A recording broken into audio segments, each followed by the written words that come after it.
تمام حمد اللہ کے لیے کہ جس کی مداح تک بولنے والے کی رسائی نہیں، جس کی نعمتوں کو گننے والے گن نہیں سکتے، نہ کوشش کرنے والے اس کا حق ادا کر سکتے ہیں، نہ بلند پرواز ہمتیں اسے پا سکتی ہیں، نہ عقل و فہم کی گہرائیاں اس کی تہ تک پہنچ سکتی ہیں۔ اس کے کمال ذات کی کوئی حد معین نہیں، نہ اس کے لیے توصیفی الفاظ ہیں، نہ اس کی ابتدا کے لیے کوئی وقت ہے کہ جسے شمار میں لایا جا سکے،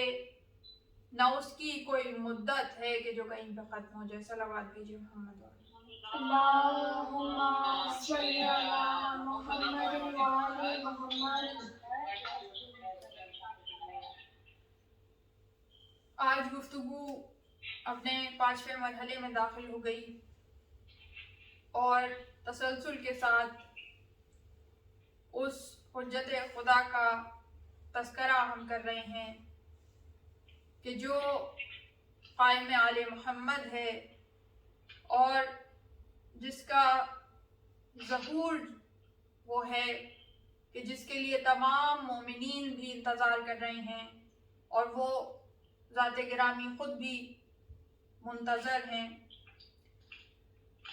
اور آج کی گفتگو اس حوالے سے انتہائی اہمیت کی حامل ہے کہ ایک تو پچھلی گفتگو کا تسلسل بھی ہے اور کچھ نئے نکات جو علامات کے حوالے سے ہیں وہ آپ کے گوش گزار کرانا ضروری ہے۔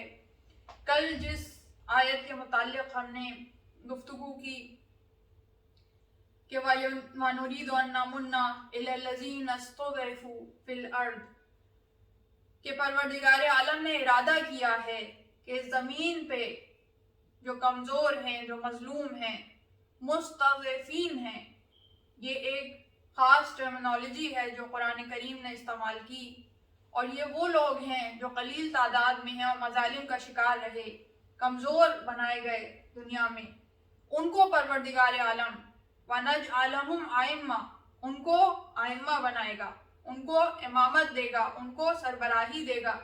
یہ وہ امامت نہیں ہے جو 12 اماموں کی امامت ہے، اس میں سے تو ایک حجت خدا ہیں جو ہیں ہی لیڈر، لیکن باقی سب کو چونکہ وہ گروہ ہے کہ جو اس امام کی نیابت میں ساتھ قیام کرے گا، تو ان کو ایک طرف رہبری دے گا، سربراہی دے گا، اور دوسری طرف وارثین بنائے گا اس دنیا کی۔ اور اب تک یہ ارادہ پروردگار عالم کا دنیا میں پورا نہیں ہوا، تو یقیناً یہ وہ پیشن گوئی ہے کہ جو پوری ہونے والی ہے مستقبل قریب میں، اس لیے کہ ہم جس دور میں زندگی گزار رہے ہیں یہ دور متصل ہے اس دور کے ساتھ کہ جو آخر الزماں کا دور ہے، جو خود آخری زمانہ ہے، ہم آخری زمانے میں سانس لے رہے ہیں۔ اور دیکھیے ایک طرف تو یہ موضوع اس لیے بہت اہم ہے کہ ہمیں وقت کے امام کی معرفت بڑھانے کی انتہائی اشد ضرورت ہے، کیونکہ یہ ہم پہ واجب ہے کہ ہم اپنے وقت کے امام کی معرفت میں اضافہ کریں، اور وقت کے امام کی معرفت کے حوالے سے خصوصیت کے ساتھ بر صغیر پاک و ہند کا جو ریجن ہے اس سے جو تعلق رکھنے والے مسلمان ہیں، اور خصوصیت کے ساتھ عراق کے بھی جو مسلمان ہیں، اور اسی طرح جو بھی اس آئیڈیالوجی کو فالو کرنے والے ہیں، ان کی ابھی علم و معرفت امام کے حوالے سے بیسک لیول پہ ہے، بیسک لیول پہ ہے، ابھی اس لیول پہ نہیں پہنچی کہ جسے ہم ایڈوانس لیول کہہ سکیں، جہاں ہم یہ کہہ سکیں کہ ہاں ہم نے معرفت کے جتنے چیدہ نکات ہیں ان سے آگاہی حاصل کر لی۔ اور اتنا اہم ہے یہ موضوع کہ جہاں ہمیں ایک طرف پروردگار عالم تاکید کر رہا ہے قرآن میں بار بار آیتوں کے ذریعے کہ یہ دور آنے والا ہے کہ جس میں آخری حکومت قائم ہوگی، آخری حجت کا قیام ہوگا، جس کے ذریعے سے دنیا کو عدل انصاف سے بھرا جائے گا، اور جو بقیت اللہ ہیں ان کا لقب کہ جو ہمارے امام ہیں، اور اس کے علاوہ جو احادیث ہیں، ایک متواتر اور صحیح ترین حدیث کہ جو تمام مسالک میں ہے کہ جس کسی نے اپنے وقت کے امام کی معرفت حاصل نہیں کی اور وہ امام کی معرفت حاصل کیے بغیر اس دنیا سے چلا گیا تو وہ ایسا ہے کہ جیسے عہد جاہلیت کی موت مرا ہو. جاہل نہیں مرا، عہد جاہلیت کی موت، یعنی اسے اس دور کی طرف پلٹا دیا جائے گا کہ جو اسلام سے پہلے کا دور ہے. تو کتنی اہم ہے معرفت امام زمانہ. اپنے زمانے کی معرفت، پہلے سے 11 تک کی معرفت حاصل کی، اور اگر 12ویں کی معرفت حاصل نہیں کی تو پھر وہ کافی نہیں ہے، عہد جاہلیت کی طرف پلٹا دیا جائے گا. تو کتنی اہم ہے. اور ابھی صرف ہم بیسک لیول پہ ہیں. اگر کسی سے چیدہ باتیں پوچھی جائیں امام سے متعلق تو زیادہ سے زیادہ وہ پیدائش کا واقعہ بیان کر دے گا، نواب اربع کا ذکر کر دے گا، غیبت صغرا سے کبرا میں کب ہوئی تاریخیں بتا دے گا. اس سے زیادہ بات اتنی زیادہ آگے بڑھی نہیں ہے. بات اتنی آگے بڑھنے کی ضرورت ہے کہ ہماری نجی محافل میں ہم جب ایک ساتھ بیٹھتے ہیں، کچھ لوگ مومنین ایک ساتھ بیٹھے، وہاں پہ یہ تذکرے ہونے چاہیے کہ جو وہ وقت آنے والا ہے کہ جب ہمارے امام کا ظہور ہوگا تو اس وقت کیا حالات ہوں گے، کیا واقعات ہوں گے، کیا ہماری تیاری اس طرح کی ہے. اگر ایک مارکہ درپیش ہونے والا ہوتا ہے تو اس مارکے سے متعلق جو نجی محافل ہوتی ہیں ان میں تیاری ہونا شروع ہو جاتی ہے، تذکرہ ہونا شروع ہو جاتا ہے، ایک سنجیدہ تیاری دکھائی دیتی ہے، ایک مشن کی طرح اس پہ کام ہونا شروع ہو جاتا ہے. ہمیں کربلا کے واقعے میں بھی یہی دکھائی دیتا ہے کہ کوفے میں جو چاہنے والے، جو سنجیدہ چاہنے والے تھے، اور جو وہ لوگ تھے کہ جو کربلا میں امام کی نصرت کے لیے پہنچے بھی، یا اس سے پہلے ہی شہید کر دیے گئے، یا اس سے پہلے ہی زندان میں ڈال دیے گئے، تو وہ تمام وہ لوگ تھے کہ جو خفیہ طور پر اس مشن کے لیے تیاری کر رہے تھے، اس کے بارے میں گفتگو کرتے تھے، اس کے بارے میں اپنی اسٹریٹجی بناتے تھے. تو ایک سنجیدہ ماحول اس تیاری کا ہوتا تھا. تو ابھی تک ہم اس لیول تک نہیں پہنچے ہیں. ابھی تک ہم اسے نظریہ مہدویت کے پوائنٹ آف ویو سے تذکرہ تو اس کا کرتے ہیں، لیکن ابھی ہم بہت بیسک لیول پہ ہیں. ابھی ہم نے بہت سفر آگے طے کرنا ہے. اور اس کے بعد دوسری طرف یہ اس لیے بھی اہم ہے کہ ایک گروہ ایسا ہے، امت مسلمہ میں ایک گروہ ایسا ہے کہ جو وجود قائم آل محمد کا منکر ہے. ویسے تو تمام مسالک اس بات پہ اجماع رکھتے ہیں کہ وجود امام مہدی برحق ہے. ایک مرتبہ صلوات بھیجیے محمد وعلی محمد. اللهم صل على محمد وعلى محمد. تو دیکھیے، ایک طرف تو وہ حدیث جو میں نے آپ کے سامنے بیان کی کہ من ماتا ولم یعرف امام زماننا ماتا میتۃ جاہلیہ، کہ جو مر گیا اپنے وقت کے امام کی معرفت حاصل کیے بغیر تو وہ ایسے مرا گویا عہد جاہلیت کی موت مرا. تو یہ تو پہلی ضرورت ہے. دوسری ضرورت کیا ہے کہ ایک ایسا گروہ ہے کہ ویسے تو اجماع ہے کہ وجود امام مہدی ہے، اور صرف فرق یہ ہے کہ ہم یہ کہتے ہیں کہ وہ اس دنیا میں تشریف لا چکے ہیں، وہ یہ کہتے ہیں کہ ابھی انہیں اس دنیا میں آنا ہے. ایک تو یہ فرق ہے دوسرے مسالک اور مکتب اہل بیت میں. اور دوسرا فرق یہ ہے کہ ہمارے مطابق وہ امام حسین کی اولاد میں سے ہیں، اور وہ یہ کہتے ہیں کہ وہ امام حسن کی اولاد میں سے ہوں گے. اور یہ غلط فہمی ان کے ہاں اس بنا پہ بھی ہو سکتی ہے کہ وہ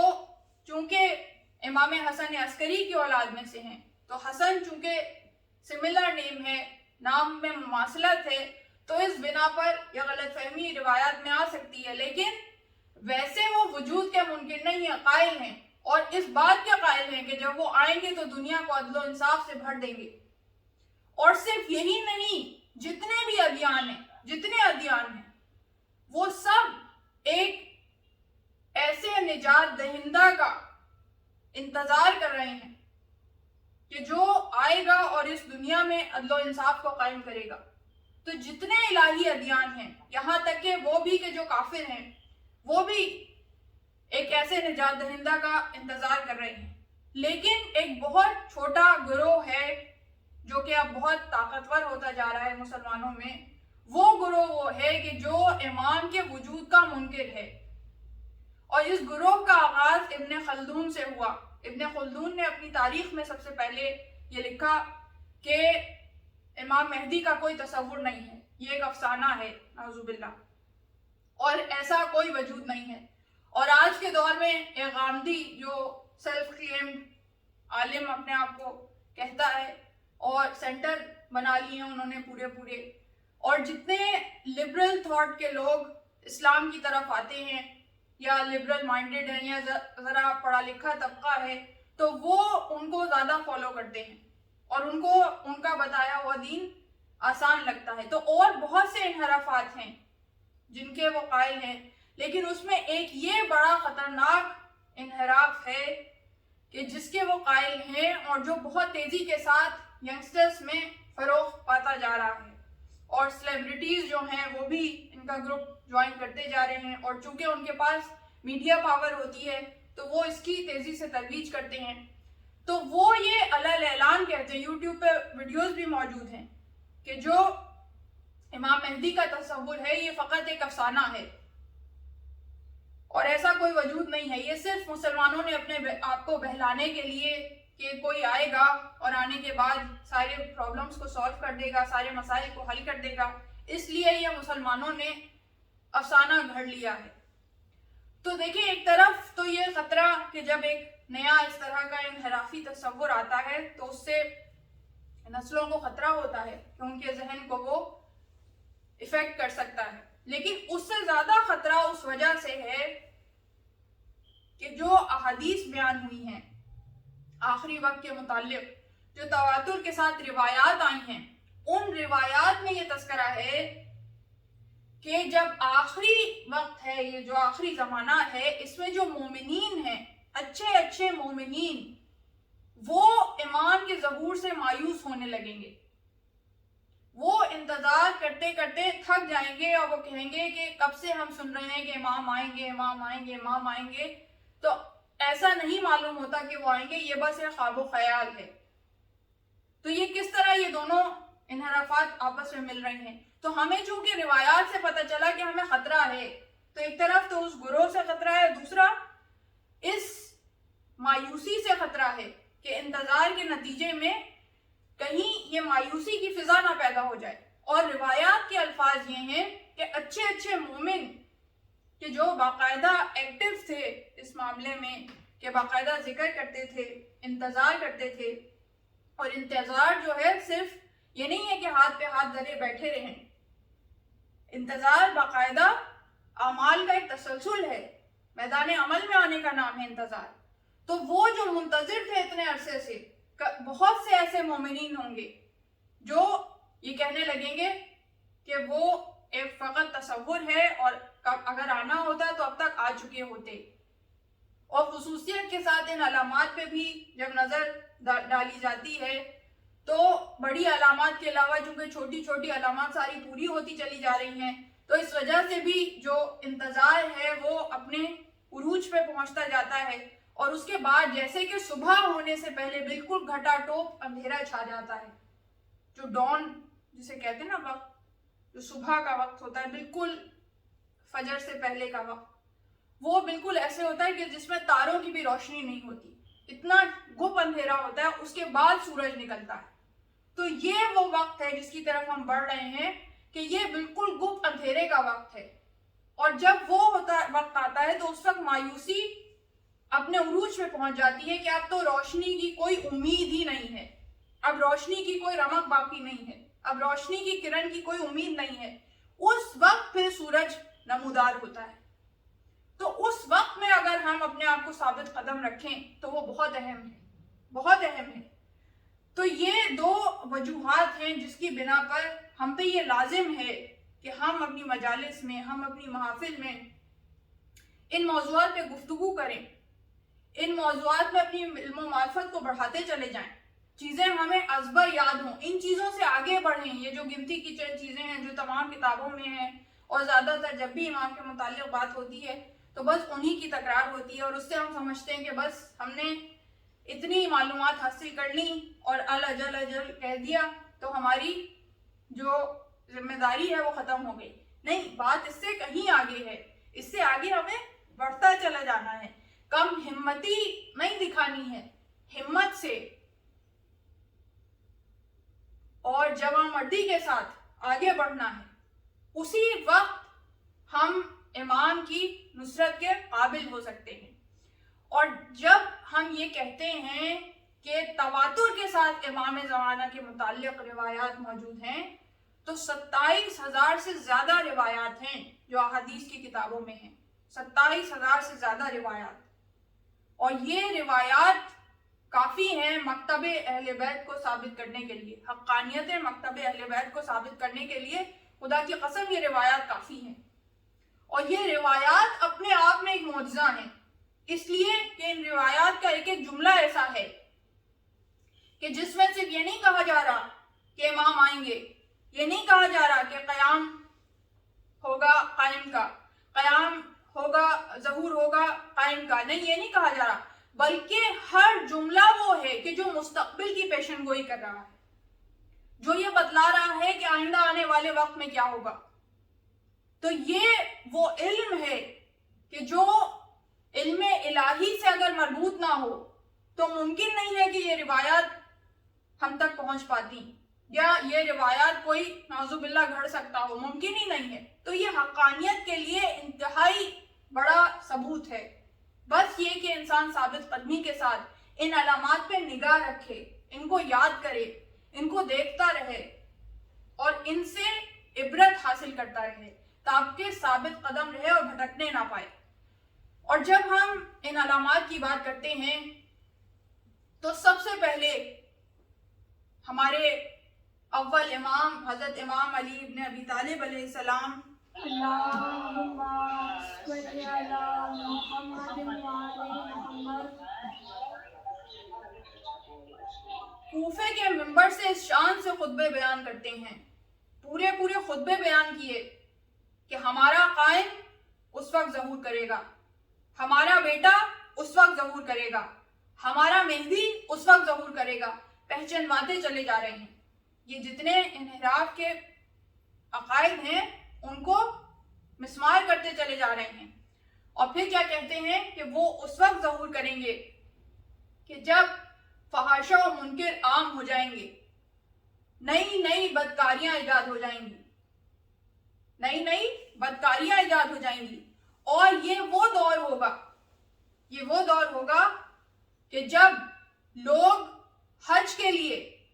اللہ کی اطاعت میں نہیں جائیں گے بلکہ امیر لوگ جائیں گے سیر و تفریح کے لیے، درمیانے طبقے کے لوگ جائیں گے تجارت کے لیے، اور غریب طبقہ جائے گا مانگ کے کھانے کے لیے. 1000 برس پہلے میرے مولا نے کہا تھا، آج ہو رہا ہے یا نہیں ہو رہا؟ ابھی اسی حج میں آپ دیکھیے کہ یہ حج جو کتنا لمیٹڈ حج کیا گیا، 60-65 ہزار لوگوں کا حج تھا، اور اس میں آپ دیکھیں کہ صفا و مروہ کے درمیان انہوں نے موٹر بائکس چلا دی کہ جو صحیح کی جگہ ہے، کوشش کی جگہ ہے. صفا و مروہ کے درمیان صحیح کی جاتی ہے. صحیح کے معنی ہے کوشش، کہ آپ مشقت کریں، کوشش کریں. جو حضرت حاجرہ کی ہوئی صحیح کی یاد میں ہم کرتے ہیں، مگر انہوں نے وہاں کیا کیا کہ وہاں پہ موٹر بائکس چلا دی، جس کے نتیجے میں جو وہاں لڑکے ہیں وہ اس طرح جیسے انہوں نے ایک فن لینڈ وہاں پہ بنایا ہے، پوری قطاریں ہیں جو لڑکوں کی وہاں پہ موٹر بائک چلاتی پھر رہی ہیں صفا و مروہ کے درمیان. جو حرمت حج ہے، جو عبادت کا ایک حرمت ہے، اس کا ایک مقدس ترین فریضہ ہے، وہ سب ختم ہوتا چلا جا رہا ہے. اگر ایسا ہی تھا کہ کووڈ کی وجہ سے ان کو ویل چیئر کو ہٹانا تھا تو الیکٹرک ویل چیئر لائی جا سکتی تھی، لیکن اب ہم یہ دیکھ رہے ہیں کہ جن کے پاس پیسہ ہے تو وہ حج کے لیے سیر و تفریح کے قرض سے جا رہے ہیں. جو طواف کا بھی جتنا ایریا ہے جو اوپر طواف کیا جاتا ہے وہاں بھی موٹر بائکس آ گئی ہیں. تو یہ سب کیا ہے؟ یہ سب سیر و تفریح کے جتنے طریقے ہیں وہ وہاں پہ انہوں نے ایجاد کر لیے ہیں. اب وہاں کوئی ایسا نہیں ہے کہ جو پہلے ایک تصور تھا کہ ایک بالکل بیابان ہے، صحرا ہے جہاں ہم صرف عبادت کی غرض سے جا رہے ہوں. نہیں، وہاں پہ ساری فیسلٹیز انہوں نے ایسی کر دی ہیں کہ اگر کوئی وہاں سیر و تفریح کی غرض سے جانا چاہے تو وہ آرام سے جا سکتا ہے، اور یہ آج ہمیں ہوتا ہوا دکھائی دے رہا ہے۔ اسی طرح امام فرماتے ہیں کہ ہمارا مہدی اس وقت ظہور کرے گا کہ جب لوگ نمازوں کو ضائع کر دیں گے اور لوگ اللہ کا اتباع نہیں کریں گے، خواہش نفس کی پیروی کریں گے، خواہش نفس کی پیروی کریں گے۔ آج آپ دیکھیے ہر ایک اپنی مرضی کرنا چاہتا ہے، اپنی مرضی کی اس کے نزدیک سب سے زیادہ اہمیت ہے۔ مرضی پروردگار اور مرضی مولا کی اتنی اہمیت نہیں ہے جتنی خواہش نفس کی اہمیت ہے۔ تو علی یہ فرما رہے ہیں، اور پھر کہتے ہیں کہ یہ وہ دور ہوگا کہ جب نئے نئے قہوے کے مشروب ایجاد ہو جائیں گے۔ آج آپ دیکھیے کتنی طرح کے ڈرنکس ہیں جو اویلیبل ہیں مارکیٹ میں، آپ گن بھی نہیں سکتے کہ کتنی طرح کے ڈرنکس ہیں۔ نئے نئے قہوے کے مشروب ایجاد ہو جائیں گے، اور یہ وہ دور ہوگا کہ جب اولاد بدتمیز ہو جائے گی، بات بات میں ماں کی اور باپ کی گالیاں دیا کریں گے۔ اور آج آپ دیکھیں ہر کلچر میں ایسا ہے، ہر کلچر میں ایسا ہے کہ عام طور پہ جو عام زبان ہے، عامیانہ زبان ہے، اس میں گالیوں سے بھرپور گفتگو ہونے لگی ہے، اور اب تو میڈیا پہ بھی وہ آنے لگی ہے۔ تو یہ چیز کتنی عام ہوتی چلی جا رہی ہے۔ اور پھر میرے مولا فرماتے ہیں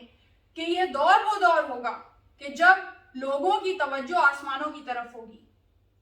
لوگوں کی توجہ آسمانوں کی طرف ہوگی، اور وہ آسمانوں کی طرف سفر کرنے لگیں گے۔ صرف یہ نہیں ہے کہ آسمانوں کے ذریعے ادھر سے ادھر سفر کرنے لگیں گے یا ہوا میں سفر کرنے لگیں گے، آسمانوں کی طرف سفر کرنے لگیں گے، یعنی اسپیس میں جانا شروع ہو جائیں گے۔ اور اب آپ یہ دیکھیں کہ عام انسان اسپیس میں جانے لگا ہے۔ اس سے پہلے تو صرف سائنٹسٹ جایا کرتے تھے، اسپیس شپس جایا کرتے تھے، اب عام انسانوں کو کہ جو مالدار ہیں انہیں اسپیس میں لے جایا جا رہا ہے۔ اور اس سے پہلے ہم صرف جہاز کی بات کرتے تھے جب ہم کہتے تھے ہوائی سواریاں ہیں، اب تو فلائنگ کارز جو ہیں ان کا کانسیپٹ بالکل قریب ہے۔ فلائنگ کارز کے پورے ایکسپیریمنٹس ہو رہے ہیں مختلف ممالک میں، اور بہت جلد جو الیکٹرک کارز ہیں وہ فلائنگ کارز کی صورت میں عام آدمیوں کی دسترس میں ہوں گی۔ تو وہ وقت امام کہتے ہیں وہ وقت کہ جب انسان آسمانوں کی طرف سفر کرنے لگے، اس کی توجہ آسمانوں کی طرف ہو جائے، تو یہ دور وہ دور ہوگا کہ جب ایک سال ایک مہینے کے برابر ہو جائے گا، ایک مہینہ ایک ہفتے کے برابر ہو جائے گا، ایک ہفتہ ایک دن کے برابر ہو جائے گا، اور ایک دن ایک گھنٹے کے برابر ہو جائے گا۔ یعنی یہ وقت وہ وقت ہوگا کہ جب جو وقت ہے، ٹائم ہے، اس کو پر لگ جائیں گے، کتنی تیزی سے گزرنے لگے گا۔ اور آج ہم دیکھتے ہیں کثرت اشغال نے، ہماری ایکٹیویٹیز کی کثرت نے ٹائم کو کتنی تیزی سے گزارنا شروع کر دیا ہے۔ ادھر سال آتا ہے ادھر ختم ہو جاتا ہے، ادھر سال آتا ہے ادھر ختم ہو جاتا ہے۔ اور اس کے بعد میرے مولا کہتے ہیں کہ یہ دور وہ دور ہوگا کہ جب رویت ہلال میں بڑے بڑے جھگڑے ہوں گے، کوئی کہے گا پہلی کا چاند ہے، کوئی کہے گا دوسری کا چاند ہے۔ آج ہو رہا ہے یا نہیں ہو رہا؟ ہو رہا ہے یا نہیں ہو رہا؟ تو مولا نے 1000 برس پہلے کہا، اور پھر مولا کہہ رہے ہیں، اور خدا کی قسم یہ علی ہی کہہ سکتے ہیں، علی ہی کہہ سکتے ہیں۔ کہنے لگے یہ دور وہ دور ہوگا کہ عورتیں لباس میں ہوں گی مگر بے لباس ہوں گی، عورتیں لباس میں ہوں گی مگر بے لباس ہوں گی، اور جو مرد مسجدوں کی طرف جائیں گے تو وہ تیز گھومتے ہوئے پہیوں کی سواریوں میں جایا کریں گے۔ اور اگر تم اس دور میں زندہ رہو،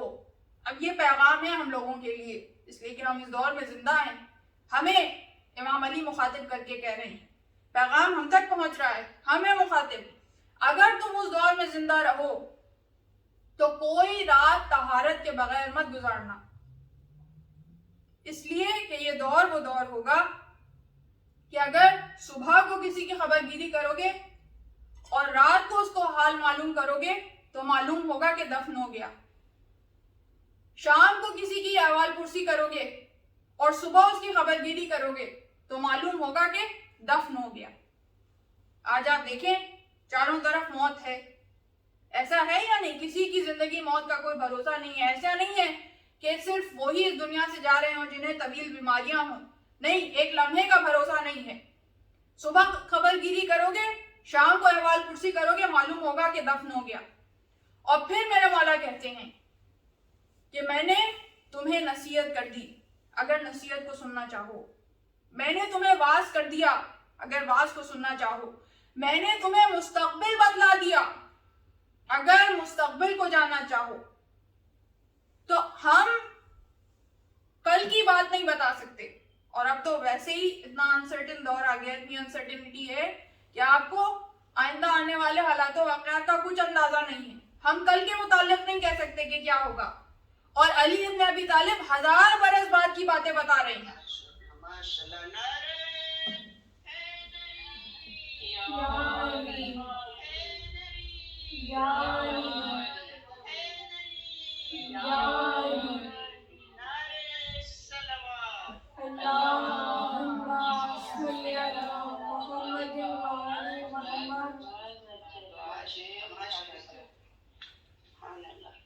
تو دیکھیے 2 پیغام ان ساری علامات سے واضح ہو رہے ہیں. ایک طرف تو امام کے ظہور کے وقت کو پہچانوا رہے ہیں ان علامات کے ذریعے سے مولا, لیکن 2 چیزیں جو بہت اہم ہیں جو واضح ہو رہی ہیں اس کے ذریعے سے. ایک طرف تو فحاشا و منکر جب عام ہوں گے, اتباع الہی کم ہو جائے گا, اطاعت الہی کم ہو جائے گی, دین رخصت ہونا شروع ہو جائے گا, تو دین کی حفاظت مشکل ترین ہوتی چلی جائے گی. جیسا کہ میں نے آپ کے سامنے عرض کیا کہ جیسے عقیدہ مہدویت رخصت ہونا شروع ہو جائے گا, لوگوں کو عقیدہ نہیں رہے گا, لوگ مایوسی کا شکار ہو جائیں گے, ڈاؤٹ فل ہو جائیں گے, کہنے لگیں گے کہ پتہ نہیں آئیں گے بھی کہ نہیں آئیں گے, کب سے سن رہے ہیں آئیں گے آئیں گے آئیں گے,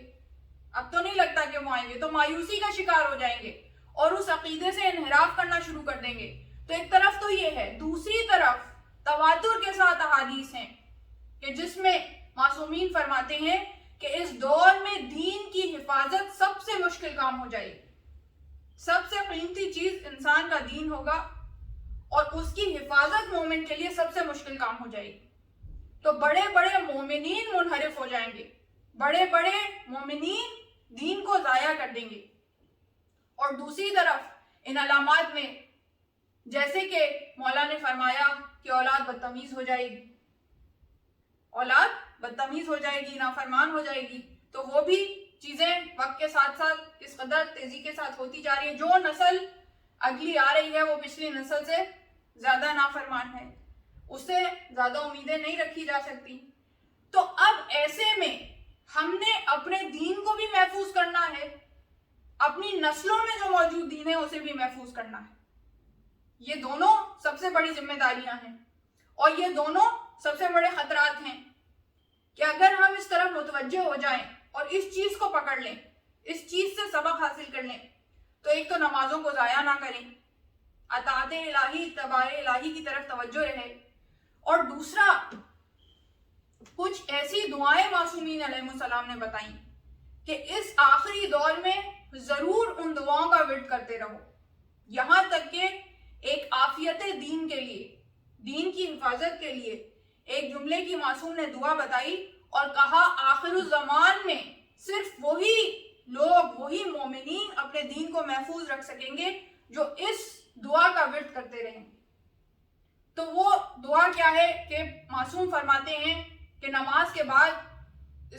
اس کا ورد کرنے کو 1 سے 3 مرتبہ, کم از کم 3 مرتبہ, 1 مرتبہ بھی شروع میں آپ کر سکتے ہیں, پھر 3 مرتبہ بھی کر سکتے ہیں, یعنی اس کو کثرت کے ساتھ اس کا ورد کریں, لیکن کم از کم 1 مرتبہ تو ہر نماز کے بعد پڑھیں, کہ جس میں معصوم فرماتے ہیں کہ درود اول و آخر درود کے بعد یا اللہ ہو یا رحمان ہو یا رحیم ہو ثبت قلبی علی دینک, کہ اے اللہ, اے رحمان, اے رحیم, مجھے میرے دل کو اپنے دین پہ ثابت قدم رکھ, اپنے دین پہ قائم رکھ. تو اس نتیجے میں آپ دین پہ قائم رہیں گے. جتنے فتنے ہیں, جتنے انحرافات ہیں, جتنی مایوسیاں ہیں, جتنی پریشانیاں ہیں, ان بلاؤں کے نتیجے میں جو آپ کے دین پہ اثر ہوگا اس سے آپ اپنے دین کو محفوظ رکھ سکیں گے, آپ کا دل دین خدا پہ قائم رہے گا. تو ایک طرف تو اس دعا کا ورد اپنی دین کی حفاظت کے لیے, اور دوسری طرف اصلاح اولاد کے لیے بہترین دعا جو ایکسپیرینس کے ساتھ تجربے کے ساتھ میں بتا رہی ہوں، اور صرف میرا تجربہ نہیں، علماء کرام، مجتہدین کرام بار بار اس کی تاکید کرتے رہے کہ اس دعا کو کسی بھی نماز کے بعد، چاہے مغرب کی نماز کو مقرر کر لیں، فجر کی نماز، ظہر، عصر، مغرب، عشاء، کسی کی بھی نماز کے بعد 3 مرتبہ اول و آخر درود کے بعد ضرور پڑھیں۔ وَأَصْلِحْ لِي فِي ذُرِّيَّتِي رَبِّ اجْعَلْنِي مُقِيمَ الصَّلَاةِ وَمِن ذُرِّيَّتِي رَبَّنَا وَتَقَبَّلْ دُعَائِي۔ اب یہ 3 سے 4 آیات ہیں، آیات کے حصے ہیں جن کا یہ مجموعہ ہے، جو پیغمبروں نے اپنی ذریت، اپنی اولاد کی اصلاح کے لیے پڑھی۔ حضرت ابراہیم نے پڑھی، حضرت زکریا نے پڑھی، ان کا یہ مجموعہ ہے کہ وَأَصْلِحْ لِي فِي ذُرِّيَّتِي، کہ میری ذریت کی اصلاح کر، اے اللہ میری ذریت کی اصلاح کر دے۔ وَاجْعَلْنِي مُقِيمَ الصَّلَاةِ، اور وَاجْعَلْنِی، مجھے بھی نماز قائم کرنے والا بنا دے اور میری ذریت کو بھی، ربنا وتقبل دعائی، اور تو ہی دعاؤں کا سننے والا ہے۔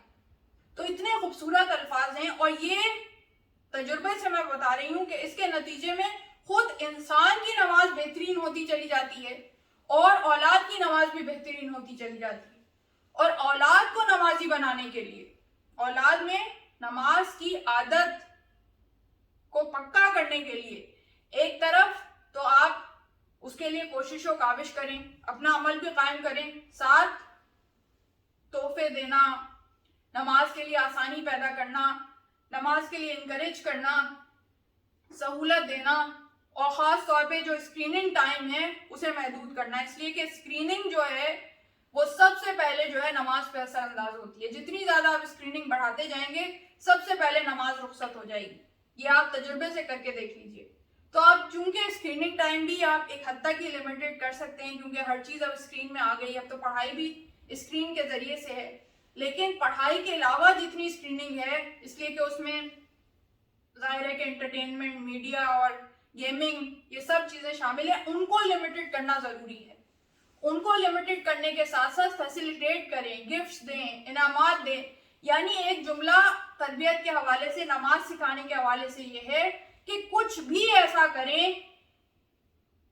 اور سب کچھ ایسا کریں کہ کسی طرح بچے کو نماز کا عادی بنا دیں، اور ساتھ ساتھ یہ دعا، اس کا ورد کرتے چلے جائیں۔ تو یہ دعا اس کام کو اتنا زیادہ تیز کر دے گی کہ آپ تھوڑی سی ایفرٹ کریں گے اور اس میں برکت ہوتی چلی جائے گی۔ ایک مرتبہ صلوات بھیجیے محمد وعلیہ اللہم صلی علی محمد وعلی محمد۔ تو یہ پیغام آج کی اس مجلس سے لے کر جائیے، اور یہ مجلس صرف ذکر کا نام نہیں ہے، یہ وہ ذکر ہے جس میں اتنی تاثیر ہے کہ جو دلوں کو منقلب کرتا ہے، جو زندگیوں کو بدل دیتا ہے، زندگیوں میں تبدیلی لے کر آتا ہے۔ تو یہ ایک ایسا انقلابی ذکر ہے کہ جس کے نتیجے میں ہماری زندگیوں میں بھی تبدیلی آتی ہے، اور ہمارے بچوں کی زندگیوں میں بھی انقلاب رونما ہو سکتا ہے۔ اس لیے کہ یہ اس خاندان کا ذکر ہے کہ جہاں سے بڑے ہی نہیں عمل کے میدان میں آگے ہیں، بلکہ کربلا کے میدان میں ہم یہ دیکھتے ہیں کہ بچے بڑوں سے سبقت لے جانے کے لیے، بچے بڑوں سے آگے نکل جانے کے لیے پوری کوشش کر رہے ہیں، پورے شوق سے آگے بڑھ رہے ہیں، حالانکہ 3 دن کی بھوک پیاس ہے، 3 دن کی بھوک پیاس ہے، اور اس کے باوجود اس طرح موت کی طرف بڑھنے کے لیے تیار ہیں، اس طرح مولا پہ قربان ہونے کے لیے تیار ہیں، اتنی علم و معرفت رکھتے ہیں کہ ایک دوسرے سے سبقت لے جانے کے لیے تیار کھڑے ہیں۔ اور آج ہم نے جن بچوں کا تذکرہ کرنا ہے وہ بھی خانوادہ اہل بیت کے بچے، اور یہ وہ بچے ہیں جو معصوم نہیں ہیں، مگر زیر سایہ عصمت پروان چڑھی ہیں، اس خانوادے کے زیر سایہ پروان چڑھی ہیں، اس لیے ان کا کردار اتنا بلند ہے، اتنا کردار بلند ہے۔ اور پروردگار عالم انہی بچوں کے صدقے میں ہمارے بچوں کو بھی فرما بردار بنا، ہمارے بچوں کو بھی نمازی بنا، ہمارے بچوں کے کرداروں کی بھی اصلاح فرما۔ تو یہ وہ بچے ہیں کہ جن کا آج ہم نے تذکرہ کرنا ہے، زینب کبریٰ کے بچے۔ زینب کبریٰ وہ شخصیت ہیں، وہ عالی مرتبہ شخصیت، کربلا کے میدان میں جس کا سید الشہداء سے جتنا گہرا تعلق ہے، جتنا قریبی رشتہ ہے، اتنا ہی اس کا بڑا امتحان ہے. اور یہی وجہ ہے کہ زینب کبریٰ نے ایسا امتحان دیا ہے کہ جو اتنا طویل امتحان ہے کہ جو کربلا کے میدان میں تو تھا ہی، اور بعد کربلا بھی جب سالاری کی ہے قافلے کی، اور جب صعوبتیں برداشت کی ہیں، جب تکلیفیں برداشت کی ہیں، وہ سب اپنی جگہ پہ ہیں. لیکن اونو محمد جیسے 2 بچوں کو اپنے بھائی پہ قربان کر دیا، دین کی راہ میں قربان کر دیا، اور اس کے باوجود زینب کبریٰ کی آنکھ سے ایک آنسو نہیں نکلا. ہماری جانیں قربان ہو جائیں اس بی بی پر کہ اونو محمد جیسے بچے کہ جن کے متعلق دشمنوں کی فوج اشقیہ کے سپاہی یہ کہتے تھے، کوفہ و شام کے سپاہی یہ کہتے تھے کہ جب یہ دونوں بچے میدان میں آئے تو ہم آگے بڑھ کر ان دونوں بچوں کی چہروں کی زیارت کرتے تھے. اتنے خوبصورت بچے، اتنے پرنور بچے، اور کیوں نہ ہوں، خانوادہ اہل بیت کے بچے ہیں، جعفر طیار کے پوتے ہیں، حیدر کرار کے نواسے ہیں. اور قاسم کے چہرے کو تو مولا نے نقاب سے چھپا دیا تھا، مگر اونو محمد کے چہرے تو کھلے تھے. یہی وجہ ہے کہ فوج اشقیہ آگے بڑھ کے زیارت کرتی تھی. ایسے بچے اور فرما بردار ایسے ہیں کہ جہاں زینب کبریٰ تیاری کروا رہی ہیں کل کے جہاد کی، بار بار تلقین کر رہی ہیں کہ دیکھو کل قربانی دینے سے پیچھے نہ ہٹنا، دیکھو کل ماموں پہ قربان ہو جانا. تو وہاں بچوں کی نفسیات یہ ہوتی ہے کہ جب کوئی اچھا کام کرتے ہیں تو بھی ماں کی طرف لپکتے ہیں، چاہتے ہیں کہ ماں حوصلہ افزائی کرے، اور جب کوئی غلطی ہو جاتی ہے تو بھی ماں ہی کی طرف جاتے ہیں. تو اب یہ دونوں بچے چاہتے ہیں کہ ماں کچھ حوصلہ افزائی کرے، ماں کسی طرح آگے بڑھائے تو اس طرح بڑھائے کہ حوصلہ افزائی کے ساتھ بڑھائے. مگر ہمارا سلام ہو زینب کبریٰ پر کہ جب بھی آگے بڑھنے کی بات کرتی ہیں تو یہ کہتی ہیں کہ خود کو اس طرح سے ماموں پہ قربان کرنا کہ اس بات کو یاد رکھنا کہ جب پانی کے قریب جاؤ، 3 دن کے پیاسے بچے ہیں، جب پانی کے قریب جاؤ تو یہ یاد رکھنا کہ حسین کے بچے پیاسے ہیں. جب پانی کے قریب جاؤ تو پانی نہ پینا، یہ یاد رکھنا کہ مولا نے پانی نہیں پیا ہے ابھی تک. اور پھر حیدر کرار کے نواسے، جعفر طیار کے پوتے جب میدان میں آنے کے بعد ان بہادر بچوں نے ایسا حملہ کیا کہ ادھر کی فوجیں ادھر اور ادھر کی فوجیں ادھر ہو گئیں. بہادر بچے تھے، لڑتے رہے، لیکن بہرحال بچے تھے. آخرکار جب زخموں سے چور ہو کر زمین پر آئے اور آواز دی ہے مولا کو، تو امام حسین اور حضرت عباس دوڑتے ہوئے گئے. جب بچوں کے سرہانے پہنچے تو ایک نے امام حسین کے کان میں اور ایک نے حضرت عباس کے کان میں کہا کہ مولا ہمارا پیغام ہماری مادر گرامی کو دے دیجیے گا، ان سے کہیے گا کہ ہم سے جو کچھ ہوا ہم نے کیا، جتنی ہماری استطاعت تھی، جو ہماری حیثیت تھی وہ ہم نے کیا. اور انہیں یہ بھی پیغام دے دیجیے گا کہ ہم پانی کے قریب گئے تھے، پیاسے بھی تھے، مگر ہم نے پانی نہیں پیا، بس یہ کہنا تھا. بچوں نے ایڑیاں رگڑتے جان دے دی. اب جب بچوں کے لاشیں اٹھائے ہیں، ایک بچے کا لاشا امام حسین نے اٹھایا، دوسرے بچے کا لاشا عباس علمدار نے اٹھایا. دونوں بچوں کے لاشوں کو خیام حسینی میں لایا گیا. صبح سے